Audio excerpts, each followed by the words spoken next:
as we explained before, the house Negro is more committed to maintaining the order, the established system, than the slave himself. Now that's a not the exact quote, but that's what Malcolm X was saying. Not the exact quote, but that's the thesis of his quote. The house Negro cares more about protecting the master than the master himself does. Right. And I'm glad that you're doing this segment because I wanted to do. I didn't have it put together yet, but I'm glad that you have it put together because this shit was embarrassing. And by the way, despite this cringe, Miss Crockett, Jasmine Crockett, is a fucking liberal superstar now. Like, MSNBC love her. Yes. And despite how much they love her, Black Twitter and the majority of Black leftists was roasting her ass all over Twitter. Like there's a disconnect there. But let's continue to. I know you want to try this. Yeah, and I'll give my little short. Yeah, I'll give my short little 30-second preface. Also, so this segment is the Negro servant, and it's more. We were talking about the sellout. There's a lot of names. Coon. It's the person who is in a position of power simply because their willingness or because of their willingness to go along with the white supremacy power structure. And this is one of those examples. And it is such a classic thing. And it's a Malcolm X quote, like you said, is that, you know, this is what a house nigga. And this is the scene of the movie. Because I know this movie back and forth. So this is the scene of the movie. It goes, when Massa is sick, goes to the master laying down. We sick, master? Are we sick? We sick? We sick. That's the mentality of the. I'm glad he did it. Yeah, I know that movie back and forth, man. That's my favorite. So the Negro servant, and the reason I say by Ajamu Baraka is because his critique of this particular person in this video is spot on. And then it's a second video of Condoleezza Rice playing the same role at a much higher level. But kid me not, she is playing the same exact role that this other Negro servant is. But let's listen. It's only 1 minute and 22 seconds. Let's see if we can listen to the whole thing. It's hard, but let's see if we can. But let me know. Yeah, let me know if you want to stop it. President of the United States has committed. But when we start talking about things that look like evidence, they want to act like they blind. They don't know what this is. These are our national secrets. Looks like in the shitter to me. This looks like more evidence of our national secrets, say on a stage at Mar-a-Lago. When we're talking about somebody that's committed high crimes, it's at least indictments. Let's say 32 counts related to unauthorized retention of national security secrets, 7 counts related to obstructing the investigation, 3 false statements, 1 count of conspiracy to defraud the United States, falsifying business records, conspiracy to defraud the United States, 2 counts related to efforts to obstruct the vote certification proceedings, 1 count of conspiracy to violate civil rights, 23 counts related to forgery or false document statements, 8 counts related to soliciting, and I could go on because he's got 91 counts pending right now. But I will tell you what the president has been guilty of. He has unfortunately been guilty of loving his child unconditionally, and that is the only evidence that they have brought forward. And honestly, I hope and pray that my parents love me half as much as he loves his child. Until they find some evidence, we need to get back to the people's work, which means keeping this government open so that people don't go hungry in the streets of the United States. And I will yield. Now do the 1994 crime bill. Go ahead. Clown. This is clown shit. For you to go ham for this dementia, for these Democratic clowns that is putting our Black, brown, indigenous, and poor working class people in jail over the 1994 crime bill, you got the audacity, Nick, for people who are maybe not, who are non-Black, for Black people who are radicals, coons and sellouts are some of the people we hate the most. Yes. We hate these motherfuckers the most. Go ahead, Nick, if you're a child. Yes. I told you guys I have Eric Adams derangement syndrome. Like, there's nothing worse than these Black congressional scumbag sellouts. So is she going this ham over Cop City? And I'm glad Terrain Walker go. Let me go back to that. He stole my point. Look at the first part he says. a star is born. Remember what I said earlier? I was just about to chime on it. She has an incredibly bright future with the Democratic Party. I don't know if you've seen it, CJ, but she went on a media tour immediately after this. We don't got enough time to show you those segments. It take too long. But she went on, CNN. She was on primetime CNN. She went on MSNBC. She chatted with Moore and Joe. She talked to everybody. Yeah, she went everywhere. Like, she became a liberal star overnight because of this. Because there's nothing that white liberals love more than white Democrats love more than a Negro that can have this kind of passion. They can bring out slang and vernacular to defend liberal Democrats. Like, is she going this hard for Cop City? Nope. Is she going this hard for the fact that 90% of the unemployment claims were black in the last few months? Nope. Is she going this hard over the fact that black, white, racial income inequality has gotten worse over the last 3 years? Despite the fact that according to 2020, racial income inequality was worse than the state during the civil rights movement? Is she going hard for that? Is she going hard for the fact that Joe Biden bombed Somalia? Is she going hard for the fact that France and the West is trying to invade Niger? No black issues. We're going to defend Jim Crow Joe. Like Trey say, a star is born. In defense of Joe and Hunter Biden, I'll just read it. I wish we can get some sisters in government that passionate in defense of black men and boys fed into the prison industrial complex via the crime bill you sponsor. I didn't read this tweet before, but that's absolutely on point, Train Walker. Absolutely on point. Y'all gonna eat it up though, and that's exactly to your point. I'm gonna see if I find Nico. The Nico tweet we gotta read, but I know I may have it. Let me see. I saved a bunch of them. Yeah. I say we'll see if I have it, but let me go all the way down to the bottom and just show you all the ones I have, or show everybody while you're looking for yours. Here is Ajamu, the one, because he calls it Thomism. I do like that word Thomism. But here's Ajamu Baraka, and again, every time I bring him up, and Margaret Kimmy, I'm going to start saying these are our elders. These are people like some of the most of the members on RBN, or obviously all of us. These are the people we look up to. These are the elders that at one point they're going to be passing that baton to us. So This is why when he had the critique of the Rage Against the War Machine, like we did a stream on it where people maybe didn't like that we were doing a stream. It was like it's something we addressed. And we said, yeah, there's critique, and these are good points that he's making. That doesn't mean we're not going to participate, and we went on and sent Savvy. So just understand that's how I look at Ajamu. And let me read this. This new crop of Negro servants, and this is where I got it. The title is from him. Yeah. This new crop of Negro servants have taken Thomism to new level. Like the slave that fights harder than Massa to save the burning plantation house. These 21st century Uncle Toms will die for their Democratic bosses, but as Massa House burns, some of us are looking for a strong win. And he's alluding to another speech about another prominent black radical. I think it was Malcolm X. He's saying looking for a strong win too. He's made that as far as let that wind blow down, let that wind engulf the house with flames, that plantation house. That is what that is referring to. And I love that from Ajamu Baraka. And you just let me know when you want to chime in. Here is Nico House, though, right here. I don't know if this is the one you were looking for, Nick. I'm going to just say this in response to your quote regarding the black elders. RBN been very clear about that. Like people like Ajamu. Glenn Ford had a big influence on me. Personally, Black Agenda Report is fantastic, and that's who I believe most resemble RBN politics. That's why when you hear Vanguard and other people who hate RBN, like I seen it was like Ben Burgess and like the other guy who hates us but never try to talk about it. They like, well, they just the RBN. RBN is just a Jimmy Dore left. That we hear from a lot of people. And I'm like, when you look at all the people that we have on, like it's much more accurate to say the RBN is an orbit of Mark Kimberly or a Glenn or Ajamu Baraka and Black Agenda Report, at least in my politics.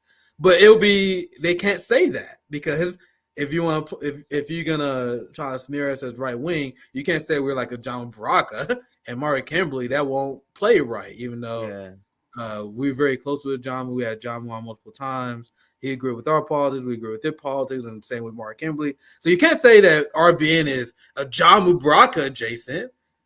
But because they cultivated an audience with Jimmy Dore derangement syndrome, they say that RBN is Jimmy Dore left. And they just use that to smear us, even though we have so many connections with not just Black Agenda Report, but Palestinian Community Network, multiple labor organizations that we're close to as well. But that's an inconvenient talking point for a lot of these people. But let's continue, CJ. So just to insert, so for you to visually see what we were talking about, how she's a star, this is Occupy Democrats. This is a Democrat outfit, of course. Yep. Look what they're saying right here. Yeah, they always popping her.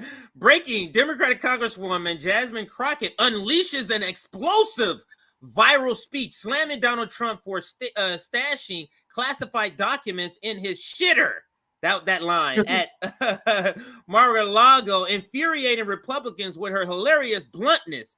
This woman is an absolute star, and coons get the riches. They're the ones that get the best clothes of the people that are oppressed. They're the ones that get the best meals. So she is getting exactly. Yep. Go ahead.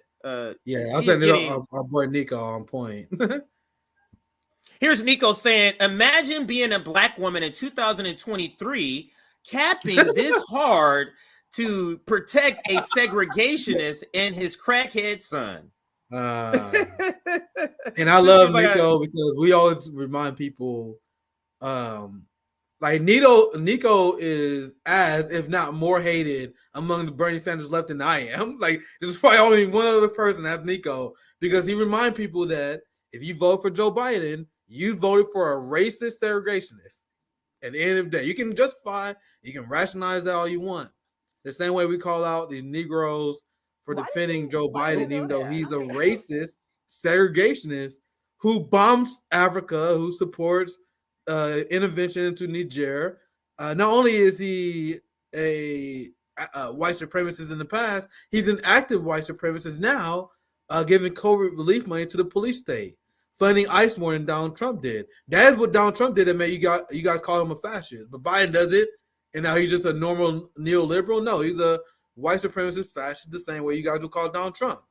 And I just want Dr. Cornel-West to say that, right? But go ahead, CJ. Yeah, let me just, so you can hear in her own voice about a 45-second reaction. This is Abby Phillips. She has her own show, of course. I'm glad he found one of these. You know, it's Black Girl Power now, and not in a good way. Let's be clear. This is not the Black Girl Power we want. We want more like savvy Black Girl Power. That's what we're looking for around here. So let's listen. He also did Joy-Ann Reid. I'm glad he found it, because I want you guys to know this is just one of many. Like, she went on a media tour. I think it's good to just play this because this kind of sums up all of them. I haven't seen this one, but she also did one with Joy-Ann Reid that was really Simone Sanders. Simone Sanders. I saw that one too. Yeah, I always get confused because Simone Sanders and Joy-Ann Reid is essentially the same person. Essentially the fucking same person. But she went on all of these platforms. They're like, if you're Black and you got a corporate news show, we booking Jasmine Crockett on your show, whether you like it or not. She's a star. She's gonna be very hard to get rid of, and she have a great future in the Democrat Party. But let's continue, CJ. So let me break this down. To be clear, Nancy Mace continued to cuss in this hearing, and my attitude is I will match your energy or exceed it. And I felt like I was going to use a better, way of using the word when I used it. So I did, and that was that. What do you say, though, to people who just look at all of this? I mean, you mentioned Nancy Mace. We've seen some other things, Lauren Boebert and others, and Marjorie Taylor Greene. It's hard, Nick, for me. I'm letting it play. It's hard. Yeah, me too. Matching energy with energy, is that always the right strategy? What do you say to people who say it's not? I say that they don't understand what's going on in Congress, and they don't understand what's going on in our country. Right now, I think historically, and I applaud those that have come before me, Democrats have always wanted to be the ones to say, this is how we are supposed to conduct ourselves. And they think that just by maintaining that type of decorum, that MAGAs and others will respond and do the same, but they don't. And so sometimes you got to make sure that they know that you can bring it as well as push back. And that's what you're seeing right now. The younger generation is pushing back quite vigorously. And I think a lot of the American people, not just young people, but I've got constituencies of all ages, and they tell me, thank you so much, because they're tired of us kind of sitting back quietly. And this is a very emotional thing. In that moment, I was very emotional for a lot of reasons. Number one, as an attorney, it was an affront to me that we are going through this sham impeachment where there is no evidence, and you didn't even try to bring one witness that could bring any evidence. There was no fact witnesses on top. That's all I can take, and I'm not gonna play the rest of this shit, because what's sad to me and why, because I have daughters, man. I have black daughters. Of course, I would never. This is basically two. You ever watch The Fresh Prince of Bel-Air? This is that daughter. This is two Hillary Banks talking about nothing. Two Hillary Banks that are just part of the bourgeoisie, and you have a mic. Now you think you don't represent me. You don't represent black communities at all. Neither one of you. You don't represent anything that would help us. Quite to the contrary, both of you are in positions that's actually tearing down any sort of building up that could reduce repression, oppression for all types of marginalized people. What you're doing, pretending as if this is a good fight, Jasmine, who you're defending, as if this is some sort of honorable thing, and to pretend like this is an inquiry, a investigation. They're not supposed to be presented it as fact. This is an investigation, and the way you're spinning it in order just because you're on a blue team, it's just disgusting to me, and I can't stand it. I don't know how you feel about it, but that's my final word on this, and then we can close this segment. Yeah, this is infuriating, and this is why I despise liberal culture. Right? Who are the people that you see? Who are the Negroes that you see on CNN? Right? You see Van Jones. You see these two Auntie Toms, right? Jasmine Crockett voted for Ukraine war funding. Wonder how sassy she gonna sound defending that vote, right? So you guys are sellout neocons, and they present them on their channel. Will RBN ever be on CNN? Absolutely not. Absolutely not. We're not even allowed to go on social Democrat Bernie channels. They won't invite us on. So what do white liberals do by doing this? I want you guys to think about it. And you guys want to know why I view white liberals as racist as anyone else, probably more racist than anyone else? Because white liberals view her as the good Negro, CJ. How many white Democrats can't stand us? Why? Because we're the bad Negroes who don't go along with the Democrat Party. We are the bad Negroes who speak out against Ukraine war funding. Mm-hmm. So as angry I am as these people, the fact that these open sellouts are elevated by our white liberal corporate system, and they create an environment where outside radical black voices are shut out, they are perpetuating the highest form of racism. You guys understand what I'm saying? Anyone who fearlessly advocating for our community, the black community, ending the police state, radical left politics, in the tradition of Fred Hampton, Malcolm X, MLK, we are locked out of political discourse. But pro-war sellouts like her are elevated among liberal media. That concept and the fact that they do this without a blink in an eye is why I cannot stand liberalism, and they are an enemy to our community because they give incentives for people to sell out. She's a superstar now because she's defending Jim Crow Joe. And I can rant all day over the trespasses and why white liberalism and Democrat Party is bad for our community, but this manufacturing consent that they do, where they shut out anyone who advocate for real stuff while promoting fakes. Like they promote Hakeem Jeffries as a truth speaker. Like, how is that? I know I'm being long-winded on this point, but how is that not more offensive than what anything Republicans do? You know what I mean? Republicans who are not good on racial issues, right? But Democrats are so bad, they mute and silence radical black people while elevating liberal sellout black people as the only voice. To me, I think this is a very critical sin that should not be forgiven. Hey, the Democrats need to hold up this bill. So what do? Send in the Negro. He'll go ahead and fight harder than anybody. He'll take one for the team harder than anybody. And here he is, pushing the fire alarm. Yep. Go ahead if you were going to say something before I play it, if you wanted to. Yeah, he's already in deep shit over this. Like, they House Republicans are taking it serious. They're going to try to do an investigation again, removed. And I'm going to explain why that's very significant after the video. But it's very to your short. point, you want to take this heat and the possibility of him being removed for the NASA, right? Yeah. Anyway, let's continue. Yeah, so it's a minute long. So he says it was an accident. He thought pulling the alarm would open a door based on the fact that the doors to his right there were locked, and there was a sign that he said he was. I think someone said it was confusing. I'll be honest, it doesn't really make sense to me, his explanation. Have you talked to him? What's going on there? I mean, listen, I think if you actually do see some of the photos of the signs, I think there's something to be said about the government's about to shut down. There's a vote clock that's going down. The exits that are normally open in that building were suddenly closed.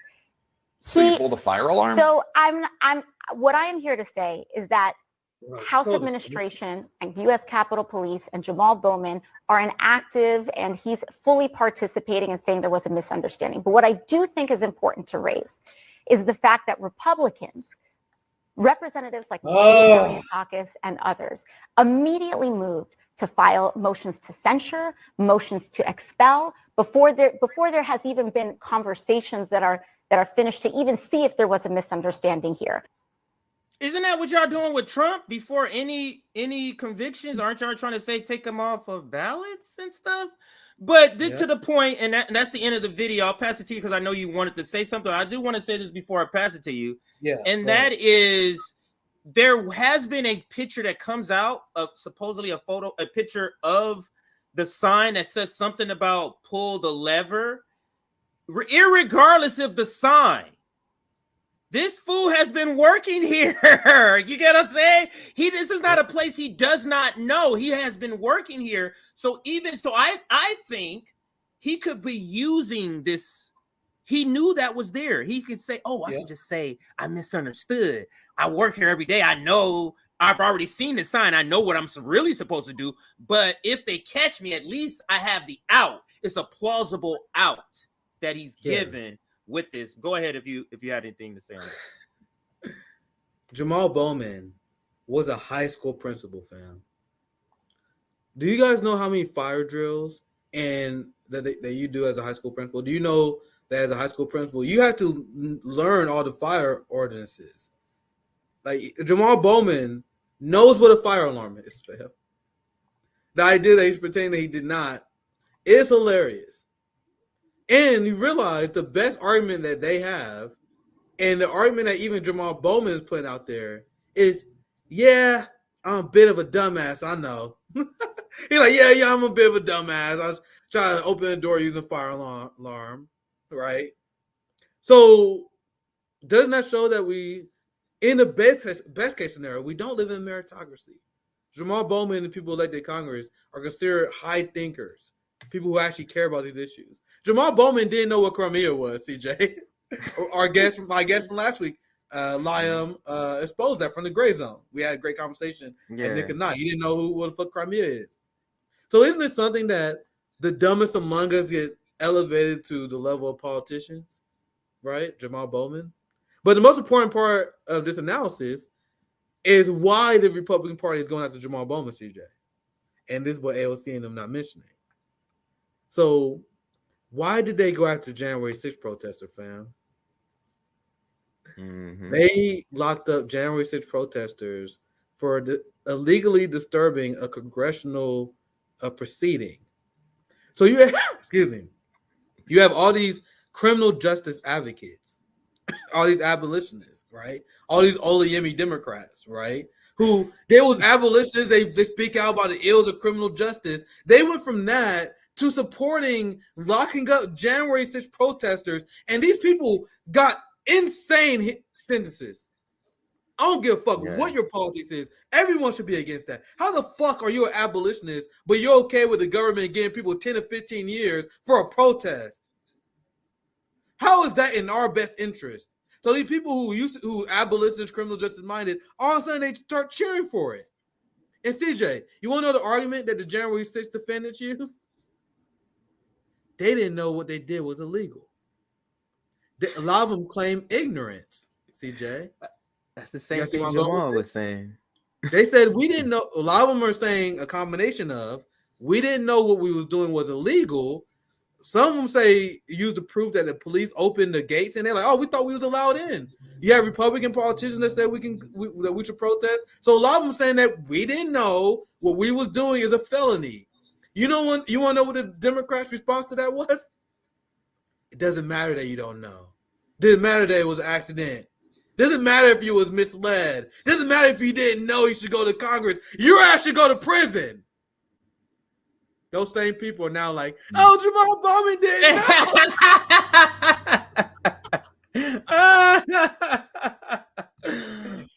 No. I want to show you guys this because this is what's been going around after this story. Because remember, all these people on the left, I'm still an abolitionist. I co-founded Thin the Man. I believe in rehabilitation. Like people, you interviewed Scott Reed, you know he did this. I believe in rehabilitation, period, fam. But this is what they switched from that to we're gonna lock up drunk rednecks, dumb people, maybe you can say, but just innocent people. They didn't commit a violent crime. They didn't do anything bad. They just was misled on what they could do. That's the argument a lot of them making. So they heard Jamal Bowman. No one in this country is above the law, except you, right? Because Jamal Bowman pulling the fire alarm technically interrupted a congressional procedure. So what AOC did not say during that interview is that Republicans have Democrats checkmated, which is why there's talks now. I saw this earlier today. Jamal Bowman being expelled. And the reason why, because this is horrible. That's why you see CNN shit on him. MSNBC even shit on him. Even people who follow Democrats shit on Jamal. Because this is such an ongoing. Jamal Bowman is such an idiot. He fucked things up for Democrats, CJ. I'm going to explain this if you didn't know. So now Republicans are saying, I thought you guys cared about interrupting congressional proceeding. You guys locked up all these January 6th protesters for essentially doing the same thing Jamal Bowman did. Right? So if you guys don't go after Jamal Bowman, you guys need to fucking let all the January 6th people out. And now Democrats are people like AOC are checkmated. So you guys show harsh, authoritarian policies towards ordinary people, but Jamal Bowman doesn't get the same treatment. I thought you guys said that Trump and everything wasn't above the law, that no one's above the law. So this case puts Democrats in a tough position after what they said on Trump. Now I'll read this real quick. I know you gotta go here. Jamal Bowman's obstruction of Congress is a crime, perhaps 3 times over. Now, throughout this article, I know we don't got time to read it. They list all the crimes that he committed, and not a Republican talking point. And they even mention how you can legitimately, here it is, falsely pulling. And remember, this from MSN. This is not Republican speaking. Falsely pulling a fire alarm probably also constitutes illegal obstruction of congressional proceedings, a felony under the law. The same thing they called January 6th protesters for. So now Democrats are pissed that Jamal Bowman put him in this position. So he may face consequences, and that's the reason why he may. Now, I won't be surprised if he don't, because we know how things are. But this concept I'm explaining to you guys is why Jamal Bowman may be one of the few people who face consequences. Now, this is our favorite post-Duopolis meme maker. This video is fantastic. I think this is a good way to end the stream. Now, this is Jamal Bowman speaking on the Jamal Bowman fire alarm issue here.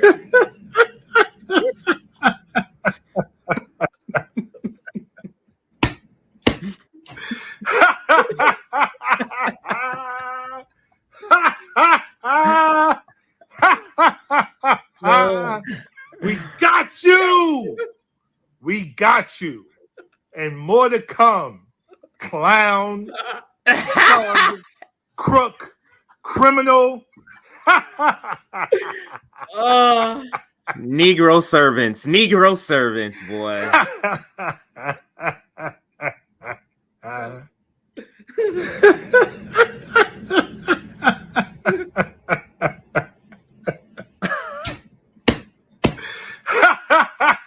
Anyway, that's the video looping now, but you guys can see that's what a real clown looks like. Actually, I want to see it again. It's only 30 seconds. This is fucking glorious.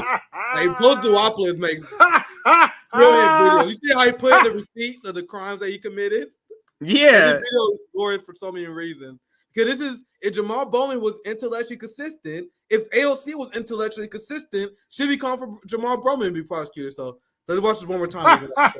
I love this video, man. We got you. We got you. And more to come. Clown, thug, crook, criminal. This fake last laugh. Well, if you guys don't know, if you haven't seen the original video we reacted to a long time ago, that was Jamal Bowman's video after Trump got arraigned or whatever. The first time, it was around that same timeline. So he put this cringe video laughing at Trump for being a criminal. Woo.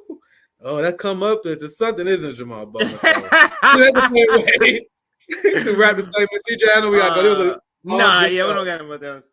Yeah, got nothing else. It's just funny. It's just clown shit from a clown. I mean, Jamal Bowman is just making memes of himself and not even trying. It's just classic Jamal Bowman.